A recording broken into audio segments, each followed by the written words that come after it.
Hello students, I am Arya Dubey and welcome to Fuke education. आज हम इस वीडियो में इकोनॉमिक्स का चैप्टर नंबर 2 कंज्यूमर इक्विलिब्रियम पढ़ेंगे। इस चैप्टर में हम जो भी लॉ आंसर क्वेश्चंस हैं उनको कवर करेंगे और इन क्वेश्चंस को देखेंगे कि इन क्वेश्चंस में क्या क्या ऐसे ट्विस्टिंग पॉइंट्स हैं जहाँ पे आपको प्रॉब्लम होती है। ये क्वेश्चंस काफ़ी ज़्यादा इंपॉर्टेंट है आपके एग्जाम पॉइंट ऑफ व्यू से। So let's start with it. सबसे पहला question, how many chocolates will a consumer have if they are available free of cost. तो ये पहला क्वेश्चन है हमारा, ये कहीं ना पे हमारे लॉ ऑफ डीएमयू को रिलेट करता है। तो यहाँ पूछा है कि अगर एक कंज्यूमर को फ्री में चॉकलेट्स मिल रही है तो कितनी वो चॉकलेट्स कंज्यूम करेगा, यानी किस पॉइंट तक चॉकलेट्स कंज्यूम करेगा। यहाँ पे इस क्वेश्चन में हमें एग्जैक्ट नंबर नहीं बताना है, बल्कि हमें टीयू और एमयू का एक रिलेशन बताना है। Also define the relationship between TU and MU with an appropriate lever diagram. यानी कि आप देख सकते हैं जो क्वेश्चन यहाँ पे हिंट करा था वहीं पर उन्होंने उससे एक रिलेटेड थियरी पूछ ली कि टीयू और एमयू के बीच का जो रिलेशनशिप है उसको हमें बताना है एक एप्रोप्रिएट लेबल्ड डायग्राम के साथ। तो पहले जो हमारे क्वेश्चन दो पार्ट्स में है, हमें फर्स्ट पार्ट को आंसर करना है। In case of free chocolates consumer will carry on the consumption till his total utility is maximum. यानी कि अगर फ्री चॉकलेट्स मिल रही है तो कंज्यूमर जो है तब तक कंजम्पशन कैरी करेगा अपना जब तक उसकी टोटल यूटिलिटी मैक्सिमम पॉइंट तक नहीं पहुंच जाती है। वेरी इंपॉर्टेंट है ना, कोई भी कमोडिटी हो, भले वो चॉकलेट हो कुछ भी हो, जब तक उसकी टोटल यूटिलिटी एक मैक्सिमम पॉइंट तक नहीं पहुंच जाती तब तक वो उसे कंजम्पशन कंटिन्यू रखेगा। It means till additional chocolate, ये पॉजिटिव सेटिस्फैक्शन, जब तक एडिशनल चॉकलेट उसको एक पॉजिटिव सेटिस्फैक्शन दे रही है। यानी कि एमयू जो है जब तक पॉजिटिव है, जब तक वो चॉकलेट खा रहा है और जब तक वो चॉकलेट खा के उसको अच्छा फील हो रहा है, तब तक जो है एडिशनल चॉकलेट जब तक उसको पॉजिटिव सेटिस्फैक्शन देगी, consumer will keep on having chocolate, तब तक कंज्यूमर जो चॉकलेट्स को खाता रहेगा। Let us understand this with the help of the figure show. Consumer will stop the consumption at the point of satiety, that is where marginal utility is equal to 0। तो consumer कहाँ पे stop करेगा अपना consumption? वो stop करेगा point of सेटाइटी पे। इसको हम दो तरीके से बोल सकते हैं, या तो एक वो पॉइंट जहाँ पे टोटल यूटिलिटी मैक्सिमम है, या फिर वो पॉइंट जहाँ पे मार्जिनल यूटिलिटी जो है वो 0 है। तो यहाँ पे आप देख सकते हैं ये कर्व यहाँ पे बना हुआ है आपके पास। ये कर्व में आप देख सकते हैं दो कर्व बने हैं, एक यहाँ पर जो नीचे की तरफ जो डिक्लाइनिंग कर्व है यहाँ पर एमयू का है। आप देख सकते हैं कंज्यूमर जो कहीं इस पॉइंट पर अपना कंजम्पशन जो है चालू करता है पहले यूनिट का। तो जैसे जैसे वो कंजम्पशन चालू करेगा तो जो उसकी टोटल यूटिलिटी है वो बढ़ती रहेगी। टोटल यूटिलिटी जब तक बढ़ेगी तब तक आपका एमयू जो है पॉजिटिव रहेगा। दैट इज़ वाई यहाँ पर हम देख सकते हैं when MU decreases TU increases at a diminishing rate. जब एमयू गिर रहा है टीयू भी बढ़ रहा है, लेकिन ये डिमिनिशिंग रेट पे। When MU is 0 TU is constant and maximum at P. यानी कि जब एमयू यहाँ पे 0 हो जाता है तो टीयू आपका जो है वो मैक्सिमम पॉइंट पे पहुँच जाएगा, है ना। और when MU is negative TU starts diminishing. जब एमयू नेगेटिव हो जाएगा तो टीयू भी जो दे सकता है हम साथ में वो गिरना चालू हो जाता है। तो इसके 3 पॉइंट हैं और तीनों पॉइंट जो है दोनों के रिलेशनशिप को डिफाइन करता है। किसके रिलेशनशिप को? एमयू और टीयू के रिलेशनशिप को। और यहाँ पे आप ग्राफ को भी देख सकते हैं कि जैसे जैसे कंजम्पशन जो है यूनिट्स कंज्यूम जो ऐसे बढ़ता रहेगा, आपका एमयू जो है वो स्टार्ट से ही गैप गिरता रहेगा। पर एक कंज्यूमर कब तक चॉकलेट्स को कंज्यूम करेगा? जब तक जो एमयू है वो पॉजिटिव है। यानी कि जैसे एमयू 0 होगा, इसका मतलब क्या है कि अब उसको सेटिस्फैक्शन अब कुछ भी नहीं मिल रही है कोई एडिशनल कंजम्पशन से। और अगर वो फर्दर और आगे कंज्यूम करते हैं एमयू नेगेटिव हो जाता है, यानी कि अब उसको और कंज्यूम करने में जो सेटिस्फैक्शन मिली थी वो तो अब नहीं मिल रही है, साथ ही साथ में अब उसको डिससेटिस्फैक्शन मिल रही है। यानी कहीं ना कहीं उसका जो एक्सपीरियंस है वो ओवरऑल खराब हो रहा है। तो इसी पॉइंट को हम पॉइंट ऑफ सेटाइटी भी बोलते हैं, पॉइंट ऑफ सेटाइटी, है ना। तो इसी पॉइंट पर जब टीयू मैक्सिमम होता है और at the same point MU जो है हमारा वो 0 रहता है। फिर नेक्स्ट क्वेश्चन हमारा है, explain consumers equilibrium in case of single commodity with the help of a utility study, है ना। तो यहाँ पे बताना है कंज्यूमर इक्विलिब्रियम क्या होता है एक in case of a single commodity. जब वो एक सिंगल कमोडिटी को कंज्यूम कर रहा हो तब कंज्यूमर इक्विलिब्रियम में कब आता है। तो हमें एक्सप्लेन करना है विद द यूटिलिटी शेड्यूल की हेल्प के द्वारा।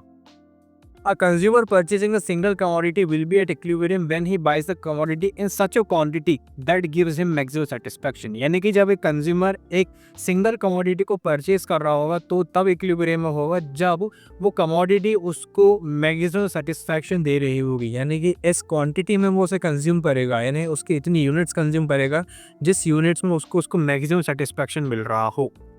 Besides, the two factors which affect the number of units of the given commodity to be consumed are the price of the given commodity। यानी साथ साथ में ये तो रहेगा ही रहेगा, लेकिन साथ में प्राइस भी रहेगा उसका कि कितना प्राइस उसको पे करना पड़ रहा है उस कमोडिटी के लिए। And the marginal utility from each successive unit. तो बेसिकली के अंदर दो आप ऐसे पे पॉइंट्स यहाँ पे आते हैं, price of the given commodity और marginal utility from each successive unit. यानी कि जो भी प्राइस है गिवन कमोडिटी का वो, और एमयू जो उसको हर एक सक्सेसिव यूनिट से मिल रहा है। ये दो चीज़ें जो मेन फैक्टर रहेंगे वो डिटरमाइन करेंगे कि कंज्यूमर कब इक्विलिब्रियम में आता है। The consumer, in order to determine the equilibrium point, the consumer compares the price of the given commodity with the satisfaction level derived from it। यानी कि अब इक्विलिब्रियम लेवल को डिटरमाइन करने के लिए जो कंज्यूमर है वो क्या करेगा, वो कंपेयर कर देगा, तुलना करेगा दो चीज़ों की। एक तो वो उस कमोडिटी के लिए कितना प्राइस पे करता है, और दूसरा उससे कितनी सेटिस्फैक्शन मिल रही है ना। और ऐसा हम सभी करते हैं। आप जब भी कोई चीज़ खरीदने जाते हैं, कोई भी चीज़ कंज्यूम करते हैं, तो आपका सेटिस्फैक्शन लेवल जो है उस एसोसिएटेड रहता है उसके प्राइस के साथ भी। आपको जिस कमोडिटी से जितनी भी सेटिस्फैक्शन मिल रही है वो तो है ही है, लेकिन आप उसके लिए प्राइस कितना पे कर रहे हैं। अगर आप ज़्यादा प्राइस पे करेंगे तो फिर वो आपको इतना सेटिस्फैक्शन नहीं देगा। अगर हम आइसक्रीम खरीदे जाते हैं और आइसक्रीम आपको एक 10 रुपये की जो आइसक्रीम मिलती है वही आपको 100 रुपये में बेच दी जाए, तो क्या आपको अच्छा लगेगा? नहीं लगेगा। तो कहीं ना कहीं प्राइस जो है वो डिटरमाइन करता है आपके ओवरऑल सेटिस्फैक्शन लेवल को। Being a rational consumer, he will be at an equilibrium level when the price paid for the commodity is equal to the marginal utility। तो वो यहाँ पे हम मान के चलते हैं कंज्यूमर कैसा है, एक रैशनल कंज्यूमर है, यानी कि वो अपने एक एक रुपये को बहुत सोच समझ के खर्च करता है। तो जो प्राइस पे करा है उसने अपने कमोडिटी के, वो बराबर होनी चाहिए। क्या होनी चाहिए? इक्वल होनी चाहिए उसकी मार्जिनल यूटिलिटी के साथ। अब यहाँ पे हम कंडीशंस डिफाइन करते हैं, क्या कंडीशंस को हम किस तरीके से लिख सकते हैं। ये सब तो चलो ठीक है, समझ में आया, पर कंडीशंस को एक्चुअली में अगर हम क्लैरिफाई करना चाहें तो किस तरीके से हम उनको डिफाइन करेंगे। तो अभी हमने आप जैसे क्वेश्चन देखा है सिंगल कमोडिटी का है, तो a consumer will consume single commodity. तो मान लेते हैं कंज्यूमर है, एक सिंगल कमोडिटी कंज्यूम कर रहा है, वो आप क्या X will be at equilibrium when marginal utility is equal to price. यानी मार्जिनल यूटिलिटी ऑफ एक्स, इसको हम क्या बोलेंगे, MUX is equal to price paid PX। यानी कि MUX यानी marginal utility of X is equal to price of X। यानी जब दोनों चीज़ें बराबर रहेंगी तब हम बोल सकते हैं कि यार कंज्यूमर इक्विलिब्रियम में है, जिसको हम कुछ इस तरीके से लिख सकते हैं, MUX is equal to PX। ठीक है, अब इसको हम समझते हैं यहाँ पे एक शेड्यूल की हेल्प से। हम यहाँ पे मान लेते हैं कि एक यूटिलिटी की वैल्यू कितनी है, 1 रुपये।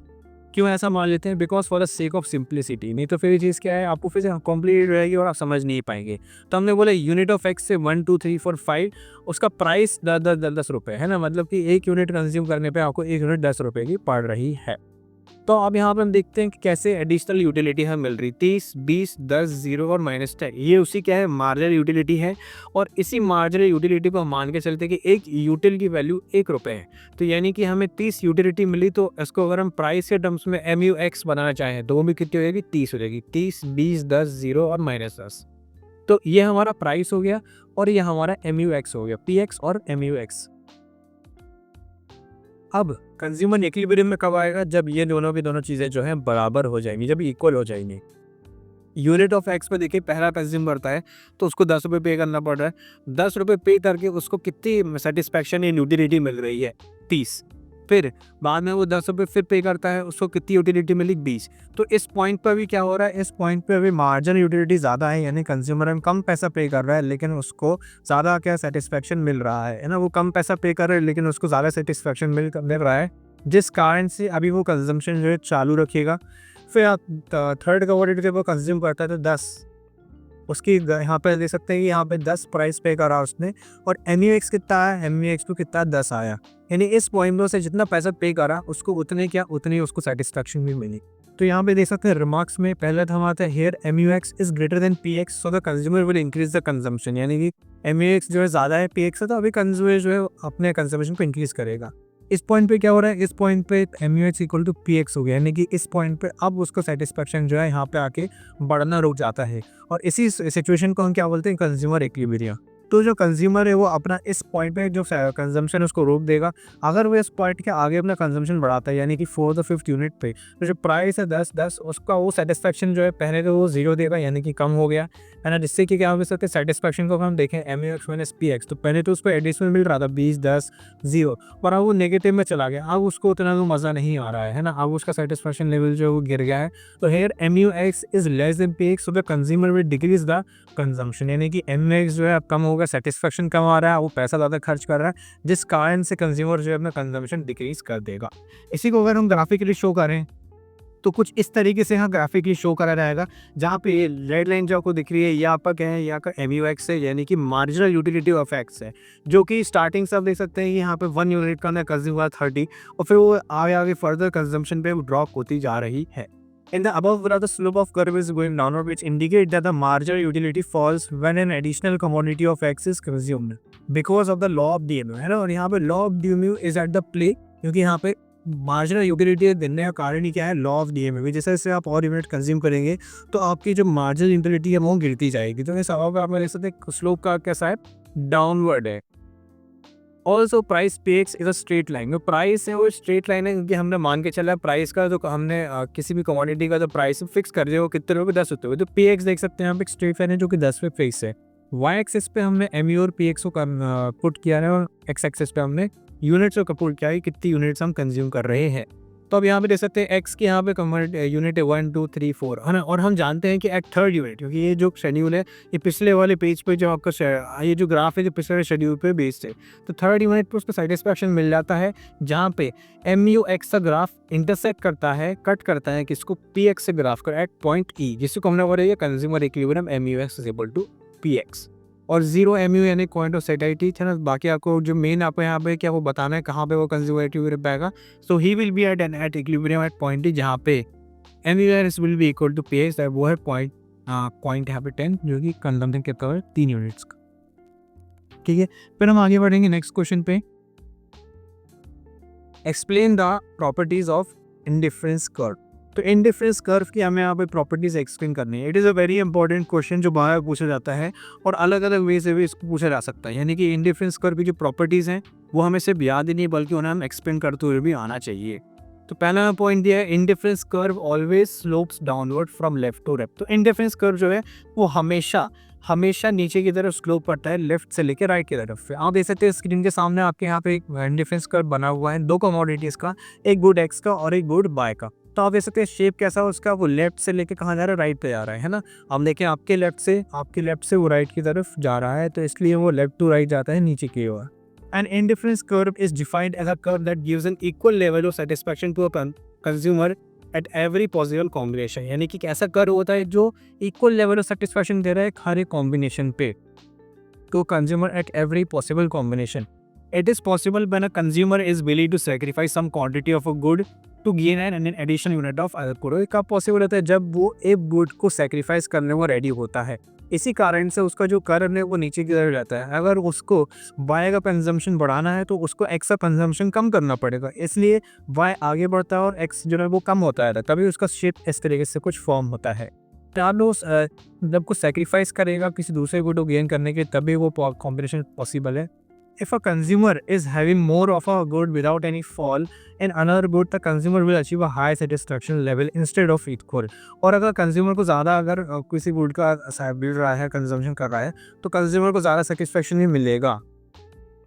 This falling unit of one good to gain more of another good gives a downward slope to the difference into the indifference curve, है ना। और यही जो है कि एक गुड को गेन करने के लिए दूसरों को सेक्रीफाइस करने, इस कारण से जो हमारा जो कर्व है वो नीचे की तरफ जाता है, लेफ्ट टू राइट।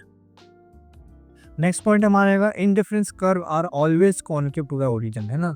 जो इंडिफरेंस कर्व वो हमेशा कैसे रहते हैं, हमारे कॉन्वेक्स रहते हैं ओरिजिन को। तो हमारे दो कर्व होते हैं, दो शेप होते हैं, एक होता है हमारा क्या, कॉनकेव, और दूसरा हमारा क्या होता है, कॉन्वेक्स। हमें याद रखना है जो इंडिफरेंस कर्व है उसका शेप कैसा होता है, कॉन्वेक्स। कॉन्वेक्स कुछ इस तरीके से होता है और कॉनकेव जो है हमारा वो कुछ इस तरीके से देखा जा सकता है। तो इंडिफरेंस कर्व देख सकते हैं आपके सामने एक स्क्रीन बना हुआ है इंडिफरेंस कर्व, इसका शेप ऐसे देख सकते हैं कैसा है, वो कॉन्वेक्स है। The shape of an indifference curve is based on the diminishing marginal rate of substitution. यानी जो शेप है इंडिफरेंस कर्व का वो किससे बेस्ड है, diminishing marginal rate of substitution पे। डिमिनिशिंग है हमारे इस पे, क्योंकि अगर हमें एक गुड को गेन करना है तो दूसरे को हमें सेक्रीफाइस करना पड़ता है। It means that to gain a single extra unit of a good, यानी कि अगर एक सिंगल एक्स्ट्रा गुड को गेन करना है तो कंज्यूमर को क्या है, दूसरे को सेक्रीफाइस करना पड़ेगा, है ना। तो रीजन भी यहाँ पे आपको दिया गया है क्यों कॉन्वेक्स होता है। कभी बार पूछा जाता है कि क्यों होता है इसका shape convex to the origin, तो आप यहाँ पे कारण बताइए क्या, डिमिनिशिंग MRS यानी diminishing marginal rate of substitution. Okay then moving on to the next point, higher indifference curve represent a higher level of satisfaction, यानी कि हायर इंडिफरेंस कर्व जो होता है वो एक हायर लेवल ऑफ सेटिस्फैक्शन को represent करता है। A higher indifference curve represents a higher level of satisfaction, or we can say that the indifference curve to the right of another gives more satisfaction. यानी कि आप देख सकते हैं कि स्क्रीन के सामने इंडिफरेंस कर्व है, यहाँ पे दो इंडिफरेंस कर्व बने हुए हैं, एक IC1 और एक IC2। तो यहाँ कहने का मतलब ये है कि जो इंडिफरेंस कर्व ऊपर रहेगा, जो एक इंडिफरेंस कर्व ऊपर बना हुआ जो कि है IC2, वो एक हायर लेवल ऑफ सेटिस्फैक्शन को रिप्रेजेंट करेगा, है ना। ऐसा क्यों करेगा? बिकॉज ये जो प्रॉपर्टी है इस इंडिफरेंस कर्व की, ये बेस्ड है एक एजम्पशन पे जो कि है मोनोटोनिक प्रेफरेंस, जो कि कहती है हमें कि एक कंज्यूमर जो है हमेशा उस बंडल ऑफ वुड को प्रीफर करेगा जो उसको ज़्यादा लेवल और जिसमें ज़्यादा यूनिट्स होती है, बिकॉज वो उसको ज़्यादा सेटिस्फैक्शन प्रोवाइड करती है। This property of the indifference curve is based on the assumption of monotonic preference. Monotonic preference means that a consumer will always prefer a larger bundle as it gives him/her a higher level of satisfaction. In other words, a consumer will prefer more goods and a higher indifference curve will give a higher satisfaction level. यानी कि एक consumer जो ज़्यादा goods prefer वही bundle prefer करेगा जिसमें high ज़्यादा goods हैं, क्योंकि वो उसको हायर लेवल सेटिस्फैक्शन दे दी है। जैसे कि इस केस में आप देख सकते हैं दो कर्व बने IC1 और IC2। जो ज़्यादा बंडल ऑफ गुड्स है, जो ज़्यादा नंबर ऑफ गुड्स हैं वो किस में? IC2 में है, जहाँ पे आप देख सकते हैं गुड Y जो है वो E और F। आप देख सकते हैं E जो है आपका वो IC1 में है, लेकिन F जो कि ज़्यादा है वो किस में? IC2 में है। एंड सिमिलरली आप देख सकते हैं यहाँ पे कि जो आपका X है वहाँ पे C जो आता है IC1 में है और D जो है आपका IC2 में आता है। तो नेक्स्ट देखेंगे next property, two indifference curve can not intersect each other, यानी कि दो इंडिफरेंस कर्व जो है वो कभी भी एक दूसरे को इंटरसेक्ट नहीं कर सकते, यानी कि वो ऐसे किसी एक दूसरे को क्रॉस नहीं कर सकते। An indifference curve consists of different combination of two goods giving the same satisfaction level to a consumer, यानी कि indifference curve जो है वो हमेशा different combination रहता है, दिखाता है दो goods के और वो सेम सेटिस्फैक्शन लेवल जो दे रहे हैं। It means that every point of an indifference curve gives the same satisfaction to the consumer, यानी कि हर एक पॉइंट इंडिफरेंस कर्व पे जो है वो सेम सेटिस्फैक्शन प्रोवाइड कर रहा है कंज्यूमर को। Also an indifference map consist of different indifference curve, यानी कि एक इंडिफरेंस मैप जो होता है वो अलग अलग इंडिफरेंस कर्व को कंसिस्ट करता है different satisfaction on each curve, यानी कि हर एक पॉइंट इंडिफरेंस कर्व पे, यानी कि ये पॉइंट है या फिर ये पॉइंट, ये हमेशा एक अलग नंबर ऑफ गुड्स का कॉम्बिनेशन शो कर रहा है और ये सेम लेवल ऑफ सेटिस्फैक्शन को शो करता है। If two indifference curve intersect with each other, it would mean that one point on each curve is the same level of satisfaction.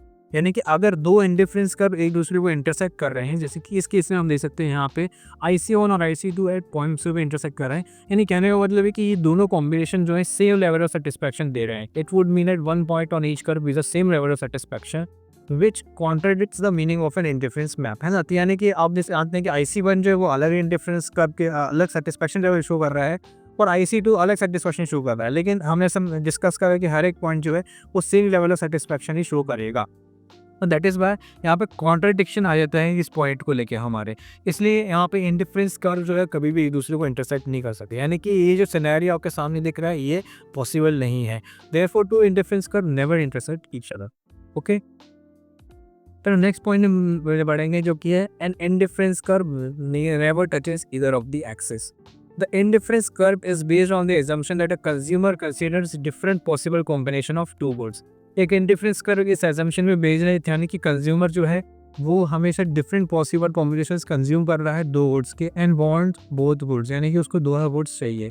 If an indifference curve touches either of the axis, अगर एक indifference curve है जो either of the axis को अगर touch कर रहा है तो इसका मतलब क्या है? आप जानते हैं कि अगर कोई एक एक्सिस को टच कर रहा है तो इसका मतलब कि कोई एक कमोडिटी है उसको जीरो कंज्यूम कर रहा है। It would mean that a consumer is consume the whole of one good only, यानी कि वो एक ही पूरा गुड कंज्यूम कर रहा है, यानी दो कंज्यूम नहीं कर रहा। फिर अगर आप देखिए यहाँ पे कि अगर गुड वाई और गुड वाई पर टच हो गया तो इसका मतलब क्या है कि सिर्फ वाई कंज्यूम कर रहा है और एक्स कंज्यूम नहीं कर रहा है। तो ये जो इंडिफरेंस कर्व की डेफिनेशन है यूज़ किया गया इससे, बिकॉज इंडिफरेंस कर्व क्लियरली बोलता है कि दो गुड्स का कंजम्पशन हो रहा है which is not possible and also contradicts the consumption, therefore an indifference curve never touches the axis, है ना। इसलिए इंडिफरेंस कर्व जो है कभी भी ना वाई एक्सिस को टच करेगा ना ही वो एक्स एक्सिस को टच करेगा। फिर आपका फोर्थ क्वेश्चन आता है explain consumers equilibrium in two commodities, which is also very important question of this chapter. यहाँ पे हमें सिंगल कमोडिटी का ऑलरेडी डिस्कस कर चुके हैं, लेकिन अब क्या जब कंज्यूमर दो कमोडिटीज़ को कंज्यूम करता है, इसको हम कुछ और नाम से भी जानते हैं जो कि हम डिस्कस करेंगे। law of equimarginal utility, also known as law of substitution, law of maximum satisfaction and Gossen's second law is based of the law of DM, है ना। यानी कि ये जो नाम दिए हैं आपको मल्टीपल, ये सारे के सारे जो है consumer equilibrium in two commodities के अंदर आते हैं। यानी कि क्वेश्चन जो है आपको इन नामों से भी पूछा जा सकता है। It is very important to remember these names because these names are used interchangeably. Therefore, all of its assumptions will apply to the law of equimarginal utility also. The law of equimarginal utility states that a consumer gets maximum satisfaction when ratios of MU of two commodities and their respective prices are equal. यानी कि क्या state करता है law of equimarginal utility कि एक consumer को तब maximum satisfaction मिलेगी जब रेशियो उन दो कमोडिटीज का, ratio of MU of two commodities and their respective prices are equal and MU falls as consumption increases. यानी दो कंडीशन है, पहला कि जो रेशियो है दोनों MUs का और प्राइसेस का, दोनों कमोडिटीज़ का MU और प्राइसेस का रेशियो वो इक्वल होना चाहिए, और दूसरी कंडीशन कि NU जो है वो फॉल होना चाहिए एज कंजम्पशन इंक्रीजेज। तो हम इसके लिए एक एग्जांपल देखेंगे बिकॉज यह एग्जांपल इसमें ज़रूरी है इस चीज़ को समझने के लिए। अब यहाँ पे हम मान के चले जाएंगे हमारे दो कमोडिटी है, एक कमोडिटी X और एक commodity Y। Let us assume that total money income of consumer 7 rupees, और हम मान के चलते हैं टोटल मनी इनकम जो है कंज्यूमर पास वो कितनी है, 7 रुपये है। कंज्यूमर का 7 रुपये है which he wants to spend on commodities X and Y, इसको उसे खर्च करना है कमोडिटी X और Y पे। The price of each of this commodity is 1 per unit, और जो प्राइस है हर एक कमोडिटी का वो कितना है, 1 पर यूनिट। यानी X भी 1 की है और Y भी 1 की है। Hence the consumer can purchase maximum 7 unit of X, या तो वो पूरे के पूरे 7 यूनिट्स खरीदे X के, या फिर वो पूरे 7 यूनिट खरीद ले Y के। The margin utility derived by consumer from different units are of X and Y are. तो अलग अलग यूनिट से जो मार्जिन यूटिलिटी जो डिराइव करी गई है वो आपकी स्क्रीन के सामने शो करेगा। लेकिन अब यहाँ पे याद रखेंगे जो नंबर्स है कम्प्लीटली हाइपोथेटिकल है ना, इन नंबर्स पे ऐसा नहीं है कि कहीं से डिराइव करा गया हो। आप ऐसे कोई सी भी नंबर ले सकते हैं, but it should always follow the rule of MUX of PX should be equal to MUY of PY, because ये हमारी कंडीशन है कंज्यूमर इक्विलिब्रियम में दो कमोडिटीज़। और इस एग्जांपल के थ्रू यानी कि स्टैंडर्ड के थ्रू हम इसी बात को प्रूव करने वाले हैं। आप देख सकते हैं यूनिट 1 2 3 4 5 6 7 है, MU of X है, MU of Y है, और यहाँ पे डिफरेंट यूटिलिटीज़ गिवन है। अब हमें बताना है यहाँ पे कि ऐसे कौन से यूनिट ऑफ कंजम्पशन में कितना X का कंज्यूम करे और कितना Y का कंज्यूम करे, जिससे कि ये पहली कंडीशन जो है ये फुलफिल हो जाए। In the above graph, MU for X is represented on Y-axis and MU from commodity Y is represented on O1 Y-axis। तो यहाँ पर कर्व है, कर्व से पहले हम ये जानेंगे कहाँ पे यहाँ पे आपको कंज्यूमर इक्विलिब्रियम पे आ रहा है। Besides, MUX and MUY are the marginal utility curve for the commodity X and Y respectively. The above table and graph clearly show that consumer will spend the first rupee on commodity X. सबसे पहला रुपी वो किस पे spend करेगा, वो spend करेगा commodity X पे, जहाँ पे उसको कितनी यूटिलिटी मिली, 26 यूनिट्स ऑफ यूटिलिटी मिली, and will spend a second rupee on commodity Y which will provide him 22 units, है ना। तो ये आप देख सकते हैं पिछले प्रीवियस एग्जाम्पल में कि वो 26 यूनिट्स उसको मिल गए X से और 22 यूनिट्स मिल रही है उसको कमोडिटी Y से। In order to reach the position of equilibrium, the consumer should buy that combination of goods of X and Y, यानी कि उसको ऐसे कॉम्बिनेशन पे रीच करना चाहिए जिससे when MU of the last rupee spent on each commodity is same and MU of versus consumption किस, यानी कि जो रेशियो है इसको अलग तरीके से बोल सकते हैं कि MU of the last rupee जो स्पेंड किया है वो सेम है, कि आखिर में जो उसने पैसा खर्च करा है वो दोनों X और Y से बराबर मिल रहा है। इसको आप इस तरीके से भी ले सकते हैं। और सेकेंड कंडीशन क्या है, MU गिरना चाहिए जैसे ऐसा वो कंजम्पशन जो है बढ़ रहा है। Both of this condition meet at point E when consumer purchase 4 unit of X, यानी कि अब यहाँ पे कहा है जब कंज्यूमर 4 यूनिट X से कंज्यूम करेगा और 3 Y ही करेगा, तब जाके एक जो सिचुएशन है एक आपकी बनेगी इक्वल। तो अब यहाँ देख सकते हैं जब 4 करेगा X की तो 4 करेगा तो कितना हो जाएगा 15। अगर मैं इसी कंडीशन को लिखूँ यहाँ पे, तो जब 4 करेगा किसकी, वो X की, इस पॉइंट पर वो X को कंज्यूम करेगा और इस पॉइंट पे 3 यूनिट वो Y की करेगा कंज्यूम। तो इसको किस तरीके से लिखो, MUX कितना वाला 15 और PX यानी कितना उसने प्राइस पे करा है उस चीज़ के लिए, तो वो उसने जो PX है वो 1 रुपये पे करा है, तो 1 रुपये यहाँ पे आ जाएगा, और इसके लिए कितना पे करा है 15/1। तो आप देख सकते हैं रेशियोज जो है अब दोनों के सेम हो रहा है, यानी ये जो पहली कंडीशन है आपकी ये फुलफिल हो रही है जब वो 4 X से कंज्यूम करेगा और 3 Y कंज्यूम करेगा।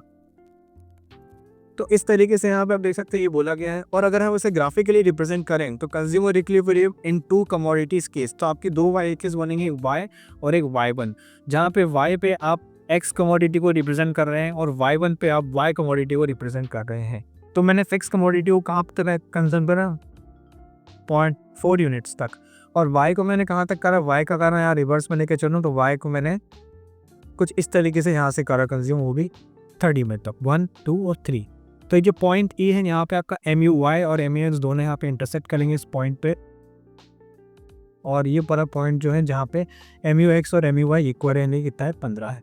तो ये आपको क्या हो जाएगा, कंज्यूमर इक्विलिब्रियम का पॉइंट। तो this is how you are going to represent the consumer equilibrium in two commodities using a graph. Okay, moving on to the next question, what are the properties of budget line. Budget line की क्या क्या properties है, also explain budget line with the help of an diagrammatic schedule. तो हमें budget line का meaning explain करना है और उसकी प्रॉपर्टीज एक्सप्लेन करनी है। तो बजट लाइन का मतलब क्या होता है, बजट लाइन एक डायग्रामेटिक एक्सप्लेनेशन होता है दो पॉसिबल कॉम्बिनेशंस की, दो वर्ड्स के पीछे। हम यहाँ मान के चलते कंज्यूमर है, उसकी इनकम कितनी 40 रुपये है, दो गुड्स है, एक एक्स है और एक वाई है, जिनका प्राइस क्या है 8 रुपये और 4 रुपये। एक कंज्यूमर के पास ऑप्शन है क्या तो वो पूरी इनकम अपनी जो है इन दो गुड्स पे स्पेंड करे, लेकिन पूरी तरीके से, यानी कि उस पर कॉम्बिनेशन रहेगा। तो यहाँ पे आप देख सकते हैं पहला कॉम्बिनेशन ई कॉम्बिनेशन आता है, जहाँ पे पूरी की पूरी 40 रुपये की इनकम खर्च कर रहा है किस पे, गुड एक्स पे जो कि 5 रुपये है और गुड वाई पे जो कि 0 है। तो 40 पूरी खर्च हो गई, और ऐसे करके डिफरेंट कॉम्बिनेशन फॉर्म हुआ था हमारे बजट लाइन में। फिर 4 2 का रहेगा, 4 × 8 32 हो जाएगा, 2 × 4 8 हो जाएगा 40। आप देख सकते हैं सारे कॉम्बिनेशंस को अगर हम रन करें तो सबका टोटल आता है वो 40 रुपये की इक्वली आता है। ठीक है, तो ये आपका बजट है, शेड्यूल हो गया। इसी को अगर आप प्रेजेंट करें ग्राफ पे तो वो कुछ इस तरीके से प्रेजेंट किया जाएगा, जहाँ पे गुड है वाई और गुड एक्स को कॉम्बिनेशन दिया है। यही कॉम्बिनेशन जो दिए हैं आपको EFGHIJ, ये आपको लगे। जैसे देख सकते हैं कॉम्बिनेशन ई जो था इसमें आपको दिया गया है 5 of x 0 of y, तो x आंदा कितना आ जाएगा 5, आपका यहाँ पर y of x मार पे जाएगा पॉइंट ई पे, और y कितना है 0। फिर f पे देखेंगे, f पे कितना आया है, f पे 4 of x और 2 of 5, तो आप देख सकते हैं x f पे आ गया 4 of x and 2 of y। इस तरीके से आपको प्लॉट करने सारे के सारे पॉइंट्स, और जब एक प्लॉट करना है आप इनको तो फिर याद रहिए आप इनको ज्वाइन कर देंगे एक स्ट्रेट लाइन में, ये आपको फॉर्म होगा curve. In the above graph good x is represented on the y axis and good y on the y axis. At one extreme of the graph, that is point E, the consumer can purchase 5 units of good X by spending the entire income, that is 4 on it. The other extreme point of the graph, that is point J, the consumer can purchase 10 units of good Y or spending the entire income on good Y.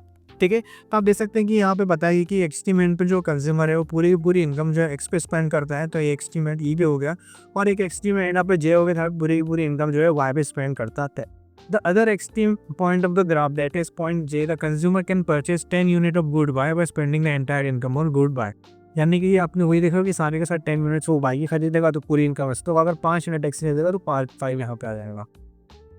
Between these two extreme point there are combination, that is point F, G, H and I, यानी different combination है जो कि हमने यहाँ पे previous slide में देखे है ना, F, G, H और I।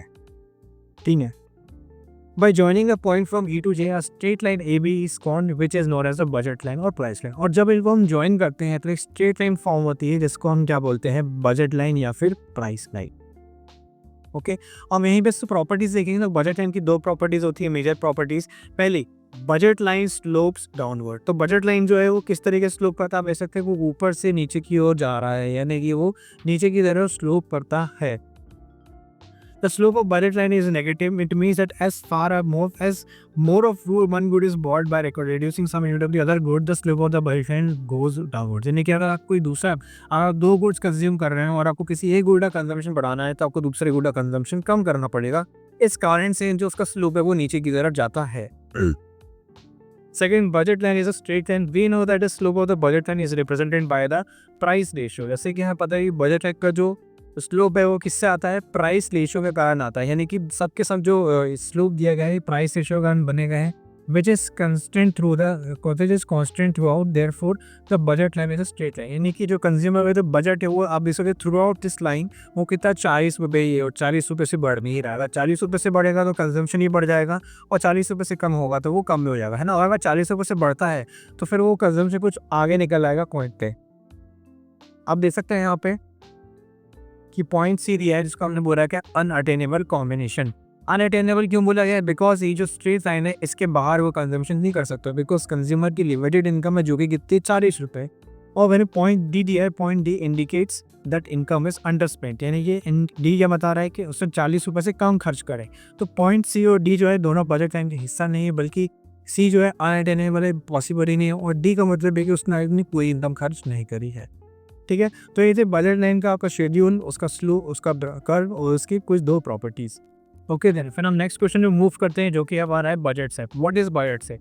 तो जैसे कि अभी हमने प्रीवियस क्वेश्चन में बजट लाइन डिस्कस किया, तो बजट सेट जो है वो बजट लाइन का एक एक्सटेंशन है, यानी कि बजट सेट जो है वो एक ब्रॉडर मीनिंग को एक्सटेंड करता है बजट लाइन के कंपैरिजन में। तो इसको समझने के लिए पहले हम आते हैं बजट लाइन के इस ग्राफ पे, इस शेड्यूल पे। आप देख सकते हैं हमें कंज्यूमर के पास कितनी इनकम थी, 40 रुपये इनकम थी, और बजट लाइन की कंडीशन है कि वो उसको ये 40 रुपये जो है पूरे के पूरे स्पेंड करने हैं, यानी कि जो मनी स्पेंड है, जो भी वो पैसा खर्च कर रहा है वो हमेशा इक्वल होनी चाहिए इसके इंडिविजुअल इनकम के। इसलिए यहाँ तो देख सकते हैं सारे कॉम्बिनेशन में 40 रुपये ही दिए हैं।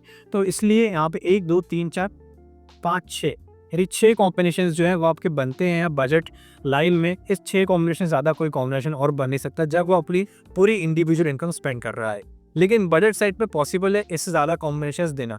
मैं बोलूँ अगर मैं 40 रुपये पूरे खर्च ना करने के बजाय सिर्फ एक स्मॉल पार्ट ऑफ इनकम खर्च करूँ, बाकी सेव कर लो, तो उस जगह पे वो क्या कहलाएगा? बजट सेट कहलाएगा।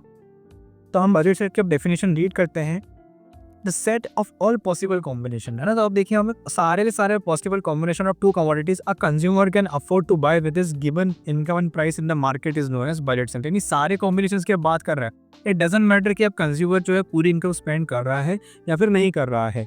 In the above example besides 3 option that is 2, 0, 0, 2 and 1, 1, there are other options which are available for the customer within his total income of 10 rupees even if he does not spend his entire income। यानी कि अगर उसकी income 10 रुपये है और वो हर पूरे 10 रुपये खर्च करना नहीं चाहे तो बुरी हम उसको ले सकते हैं, कंसिडर कर सकते हैं किसी बजट सेट के अंदर में।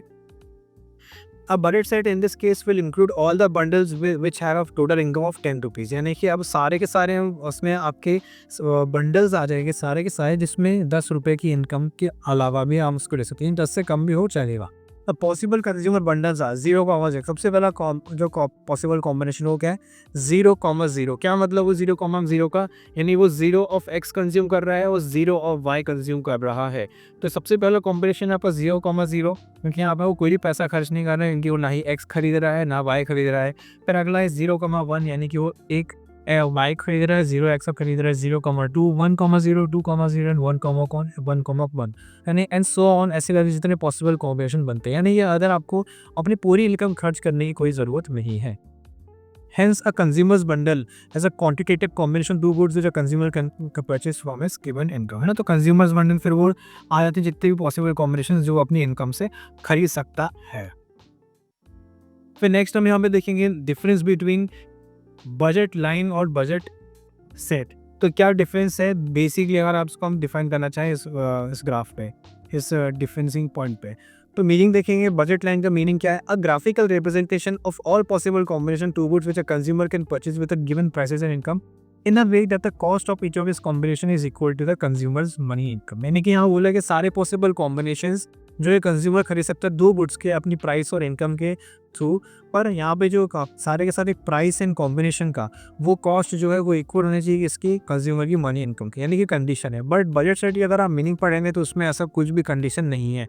The set of all possible combination of 2 commodities consumer can afford to buy with his given internal price. ऐसे उन्होंने वो कंडीशन स्पेसिफाई नहीं करा, उन्होंने बोला जितने पॉसिबल कॉम्बिनेशन उतने पॉसिबल शो हुआ था जितनी उसकी इनकम है उसके थ्रू, या फिर इनकम से कम भी हो चलेगा। लाई कहाँ पे करता है? All the bundles of budget line lie only on the budget line, यानी कि सारे के सारे जो पॉसिबल कॉम्बिनेशन है बजट लाइन की वो बजट लाइन पे ही एग्जिस्ट करते हैं। लेकिन जो बजट सेट है उसके बंडल्स जो हैं वो क्या है? वो तो इधर ऑन और बिलो बजट लाइन, यानी वो बजट लाइन पे भी लाई कर सकते हैं या फिर बजट लाइन के नीचे भी लाई कर सकते हैं, बिलो बजट लाइन भी लाई कर सकते हैं। रिप्रेजेंट देखी जाए तो अब budget line represent the maximum limit of a consumer can spend on buying goods, यानी कि एक बजट लाइन जो है वो मैक्सिमम लिमिट रिप्रेजेंट करता है जो कंज्यूमर खर्च कर रहा है, जो कंज्यूमर खरीद सकता है गुड्स खरीदने के लिए। और बजट सेट क्या? अब budget set represent all the set of 2 goods that follow on और बिफोर द बजट लाइन, यानी या तो बजट लाइन में फॉलो हो रहे हैं या तो बजट लाइन के पहले आ रहे हैं।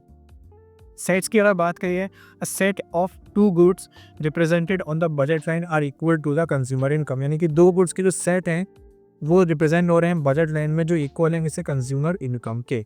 The set of two goods represented on budget set are equal to और लेस, यानी कि यहाँ पे ज़रूरी है कि इक्वल भी हो सकता है और उससे लेस भी हो सकता है कंज्यूमर इनकम के। ठीक है, तो यहाँ पे कुछ बेसिक डिफरेंस थे हमारे बजट सेट और बजट लाइन में। अब नेक्स्ट क्वेश्चन पे हमारा आती है what is indifference map. Indifference map क्या होता है? तो हमने इंडिफरेंस कर्व देखा था। जो इंडिफरेंस कर्व है वो क्या होता है, वो दो गुड्स के पॉसिबल कॉम्बिनेशन पे शो होता है जिसमें हर एक पॉसिबल कॉम्बिनेशन जो है इक्वल लेवल ऑफ सेटिस्फैक्शन को होल्ड करता है। वहीं पर अगर हम इंडिफरेंस मैप को देखें, when more than one curve is presented on a graph showing a different combination two different goods on each curve it is known as indifference curve, यानी कि एक ऐसा कर्व जहाँ पे डिफरेंट कॉम्बिनेशन और two goods दिखाए जा रहे हैं और यहाँ पे एक से ज़्यादा कर्व है तो उसका हम क्या बोलेंगे, indifference map. Each indifference curve on that graph shows one satisfaction level all along the curve, यानी कि हर एक इंडिफरेंस कर्व जो है उस पे एक अलग लेवल ऑफ सेटिस्फैक्शन को शो कर रहा है। In other words the representation of consumer preference by number of the indifference curve is known as the indifference map, यानी कंज्यूमर प्रेफरेंस का जो रिप्रेजेंटेशन है जो भी अलग अलग इंडिफरेंस कर्व है वो उसको क्या बोलते हैं, इंडिफरेंस मैप। आप देख सकते हैं यहाँ पे आपके सामने कर्व बना हुआ है। इस कर्व के अंदर 3 इंडिफरेंस कर्व है, IC1, IC2, IC3। ये तीनों की तीनों कर्व जो है ये अलग अलग लेवल ऑफ सेटिस्फैक्शन को रिप्रेजेंट करते हैं। An indifference map represent every possible indifference curve that the consumer has which helps in making their preferences, यानी कि इसमें अलग अलग पॉसिबल कॉम्बिनेशन रहते हैं इंडिफरेंस कर्व जिससे वो कंज्यूमर को हेल्प करता है अपनी प्रेफरेंसेस को रैंक करने के लिए। Also the combination of goods on the higher indifference curve gives a higher satisfaction to consumer, है ना। और जो कर्व ज़्यादा हाई लेवल पे होगा, यानी कि जो कर्व जिससे ज़्यादा हाई होगा वो ज़्यादा हायर लेवल ऑफ सेटिस्फैक्शन को रिप्रेजेंट कर रहा होगा। ऐसे क्या ले सकते हैं, IC1 के ऊपर IC2 है तो IC2 जो है वो हायर लेवल ऑफ सेटिस्फैक्शन को रिप्रेजेंट कर रहा है। IC2 के ऊपर IC3 है, वो भी क्या है, हायर लेवल ऑफ सेटिस्फैक्शन को रिप्रेजेंट कर रहा है। क्योंकि यहाँ पर देख सकते हैं कि जितने ज़्यादा एक ऊपर इंडिफरेंस कर्व होगा वो उतने ज़्यादा कंजम्पशन भी यहाँ पे बढ़ रहा है यूनिट्स का। Therefore, the highest of the indifference curve of an indifference map is preferred by consumer। और यूजुअली कौन सा इंडिफरेंस कर्व प्रीफर किया जाता है, जो हाईएस्ट जो सबसे ऊपर है। इस केस में क्या होगा वो आपका IC3, क्योंकि वो उसको हाईएस्ट लेवल ऑफ सेटिस्फैक्शन भी दे रहा है। ओके, सो आई होप आपको ये जो लॉन्ग आंसर्स हमने डिस्कस करे समझ में आए होंगे। अगर आपको इन लॉ ऑफ आंसर्स के रिगार्डिंग कोई भी डाउट है तो आप उसे कमेंट सेक्शन में ड्रॉप कर सकते हैं। और अगर आप चाहते हैं कि मेरी डिटेल डिस्कशन आप दे सकें तो आप फ्यूके एजुकेशन ऐप को डाउनलोड करें and also don't forget to like, share and subscribe. Thank you.